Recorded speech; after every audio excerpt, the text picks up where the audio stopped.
entraremos na divisão silábica, já foi falado em algumas aulas anteriores, mas aqui nós faremos um esclarecimento referente a essa questão de divisão silábica. Bom, primeiramente, sílaba. Fonema ou grupo de fonemas que é emitido no impulso de voz, formado necessariamente com vogal, a que se agrega ou não semivogais ou consoantes. Então, conforme foi falado em outras aulas, o que é sílaba? É o conjunto de fonemas emitidos em um único impulso de voz. São aqueles conjuntos de fonemas que saem a cada pronúncia pausada que fazemos da palavra. E essa sílaba, ela necessariamente tem que ter vogal. Ela pode até ser formada unicamente por vogal, mas sem vogal não há sílaba.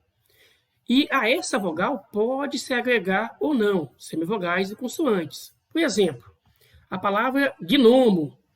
Percebam que você pronuncia como se esse G tivesse um U e I. Contudo, é um G mudo. Então, nesse caso, ele vai acompanhar a vogal da sílaba. Portanto, nessa palavra, nós temos duas sílabas, qual seja gno, que é essa primeira parte, e mo, gnomo. A palavra feldespato tem 3 sílabas. Por quê?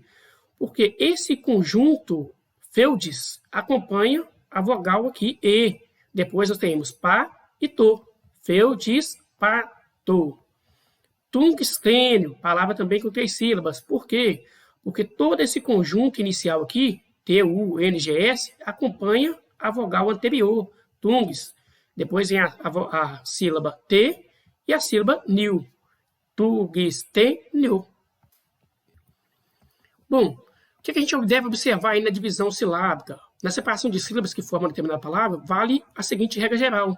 Não se separam letras representativas da mesma sílaba, ou seja, aquele conjunto de fonemas que são emitidos naquele mesmo impulso de voz, eu não separo.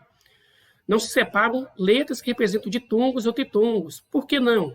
Porque como foi falado lá na aula anterior de encontro vocálico e encontro consonantal, o que é um ditongo?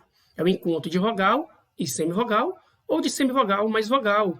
Se são encontros de semivogal e vogal, a semivogal ela não pode exercer papel de núcleo de sílaba, ela não vai estar sozinha.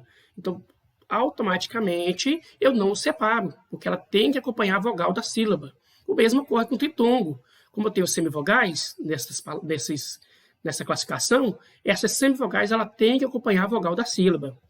Exemplo, cauda, aqui nós temos um ditongo, o U, que é semivogal, acompanha a vogal da sílaba A. Estourado, também tem aqui um ditongo, o U que é a semivogal aqui da sílaba, acompanha a vogal. Quais? Aqui eu tenho um tritongo, formado por U, A, I. Nesse caso, a semivogal I e a semivogal U acompanham a vogal da sílaba, que é a letra A. O mesmo ocorre em Paraguai, que também tem um tritongo. A semivogal U e a semivogal I acompanham a vogal A. Por isso, eles não são separáveis. Eu não separo as letras que representam ditongos ou tritongos. Mas eu separo os hiatos. Por que eu separo os hiatos? Porque hiatos são encontro de vogais. E se são vogais, cada uma deve estar em uma sílaba diferente. Então, por exemplo, a palavra sa, u, de. Perceba que até na pronúncia, os fonemas são separados. Eles são perceptíveis em impulsos de voz distintos. Flu, i. Eu separo os grupos formados por ditongo decrescente mais vogal. Exemplo, praia, teia, joia, saboreei, esteio, arroio, concluio, tuiuiu. Por quê? Porque aqui eu tenho o ditongo e vogal. Se é vogal, ela deve permanecer sozinha na sílaba. Não há duas vogais na mesma sílaba. Como eu já tenho uma aqui, o A, que é o núcleo da sílaba, a outra ficará separada. O mesmo ocorre nas demais palavras. Na divisão silábica também, não se separam dígrafos, que são os dígrafos perfeitos, o CH, o LH, o NH, o QU, o GU. Lembrando que esse QU e GU, para serem classificados como dígrafo, não deve haver a pronúncia desse U. Exemplo na palavra quilo, na palavra guerra, que a gente não nota a pronúncia do U. Se esse U for pronunciado, não se tratará de dígrafo mais.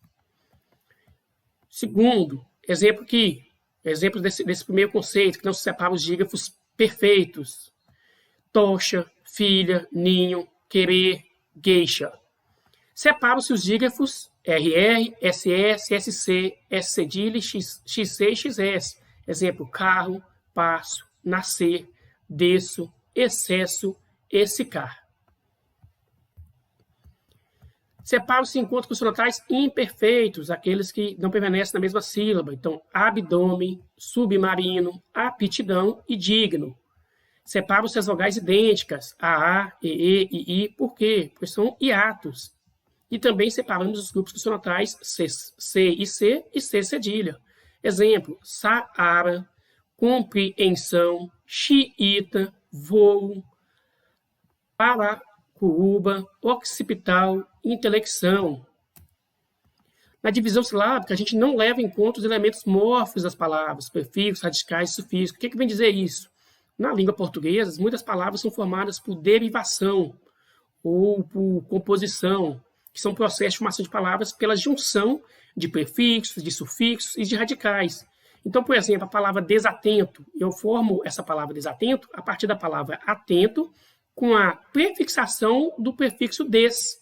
Neste caso, poderia-se erroneamente dividir silabicamente desatento. Estaria incorreto, porque nesse caso eu não levo em consideração os elementos mórficos, mas o conjunto de fonemas que são emitidos em cada impulso de voz. Então é desatento, dizenteria, transatlântico, subtendido. Percebam que cada um desses são formados por elementos mórficos, mas que permanecem.